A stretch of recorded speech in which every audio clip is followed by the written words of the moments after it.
Marcos, mas orientado por Pedro. Por isso que nós ortodoxos consideramos o livro de Marcos como o evangelho petrino, o evangelho de Pedro. E esse evangelho representa Jesus como servo, Mateus como rei, Marcos como servo. E só tem 16 capítulos porque era um evangelho rápido para alcançar os romanos. Foi escrito para os romanos e converteu centenas de romanos. Romanos bárbaros que não conheciam Cristo e matavam por morte de cruz. Eles eram muito violentos. Lucas foi escrito pelo próprio Lucas, que dos 12 apóstolos era o único que não era galileu e judeu, era grego.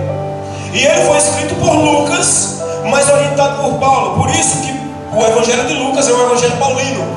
Por isso que a ortodoxia ou a eclesiologia de Lucas nos deixa constrangidos, porque é Paulo.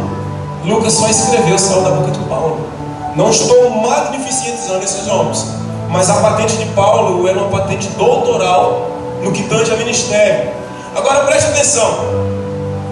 Mateus como rei foi escrito para os judeus. Marcos para o romano. Pedro e Marcos foi escrito e apresenta Jesus como servo. Lucas escrito para o povo grego, koiné, macedônico, apresenta Jesus como homem, o sacrifício vigário que morre na cruz, mas ressurreto, assunto ao céu. O homem que mamou no seio da Virgem Maria o leite materno, teve necessidade fisiológica como número 1, número 2, arrotou, soltou gases como qualquer um, mas é o Filho de Deus. Para a gente não misturar as coisas. Um homem pode ser fiel a Deus. E o evangelho de João, que fecha o evangelho quadrangular, foi escrito por João e Yohanan, foi escrito para o mundo todo, ou seja, alcançou a você e a mim, e apresenta Jesus como Deus. Mateus para os judeus como rei, Marcos para os romanos como servo, Lucas para o grego como homem, e João para o mundo inteiro como Deus. Rei dos judeus, servo, homem comum, Deus. Olha que loucura. Aquilo que eu falei, como é que eu posso amar alguém que eu nunca vi? Depois da morte de Jesus, contaram 5 anos depois. Então nós temos em 2029, não é 2025.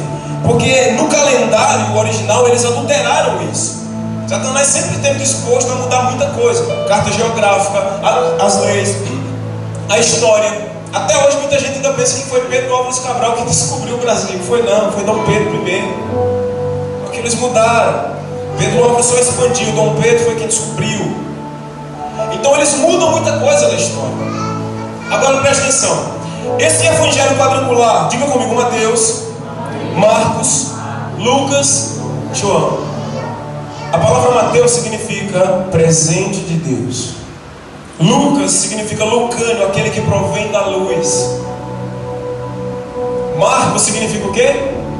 Guerreiro. E João e Yohanan significa agraciado por Deus, ou graça, a graça de Deus. Esses 4 homens escreveram 4 fases e 4 etapas diferentes de Jesus, e mostram um Jesus diferente, mas que tem a mesma conduta que interliga o Pai a nós. Agora preste atenção.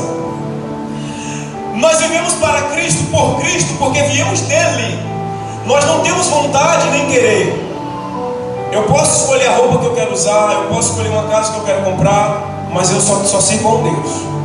Eu não tenho mais livre-arbítrio, eu tenho arbítrio. Eu escolho a comida que eu vou comer, mas no que tange a adoração, eu só adoro a Deus. Não tenho mais livre-arbítrio. Então o nosso Deus é exigente, sim ou não? Amarás o teu Deus de todo o teu coração, todo o teu entendimento, toda a tua força, toda a tua alma, todo o teu coração. E isso fala de empenho, de fervor, de se doar. Está sangrando a canela, mas eu amo a Deus acima de tudo. Olha só, amarás o Senhor teu Deus acima de tudo e de todos, acima do teu pai, da tua mãe, dos teus filhos e acima de ti mesmo. Você tem que amar a Deus mais do que você se ama, mais do que você ama seu pai, seu esposo e sua esposa. Mas amar a Deus não é só palavras, isso é só o primeiro degrau. Amar a Deus é atitude.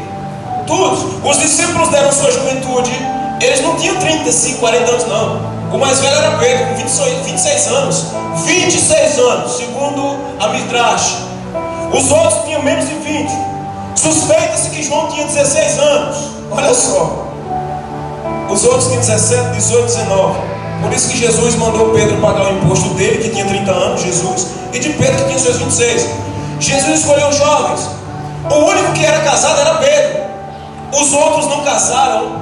Quem é que não quer casar? Casamento é maravilhoso. Então eles deram a sua juventude por Deus. Isso é amar a Deus, mesmo sendo falho. Eles deram a sua saúde. Eles sofreram danos físicos.